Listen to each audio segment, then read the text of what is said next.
Oh, tell me about it. Doon kayo. So this, Okay. so this represents the things that man are addicted with. Alcohol. Okay. Reproduction. Meds. Drugs. Wow, okay. And then, final one, Yeah. sugar. Okay, how about you? You agree? What's your name? So, this is Emmanuel. And I'm Aaron Yeager. Okay, and this is? The Sun Guardian. Guardian of the Sun.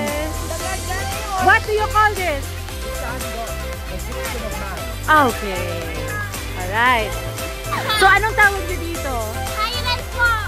Crabarian mermaid. Crabarian mermaid. Okay. Okay, so I'm gonna take a video na ha. Ayan ang beauty nila. Yes, okay. Ikaw mag-narrate. Oh, ano yan? Ito po, Yeah. yung kamay niya. Ito kamay. Putol po yan.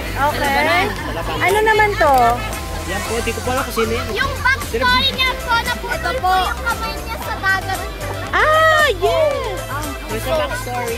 Okay, what's the backstory? Ito po yung Isa sila pong race ng mermaids na kalaban na mermaids sa dagat. Ah, okay, okay. Ito po yung pinutol sa Dahil po kamay niya. sobrang konti. Ito yung pinutol sa kamay niya. Oh my gosh!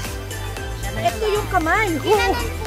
Okay. I Isa po siyang see. mutated crab. Okay, so may crab claw siya. And then, ganda ng tail niya, oh. Oo. Naalis na ako. Okay.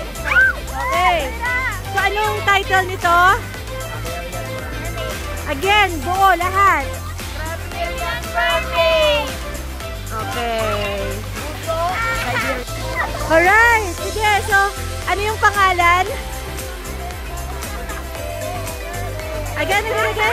Sigma Mermaid! Sigma Mermaid! Oh, can you explain yung design? Teka, i-picture ako muna. Na-paralyze po! Beauty nyo. Ano yung title ng art na to? About ano po? Tingin ka! Title. Ano ang title? Charlotte na Serena po. Charlotte na Sirena. Okay, ayun yung model nila. Ayan.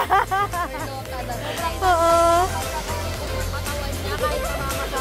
Okay, so mukhang may kwento yata ang mermaid na to. Sino ba di magkwento? Meron po siyang sakit. Ano po? Nung lumabas po siya sa yung isa wala unta.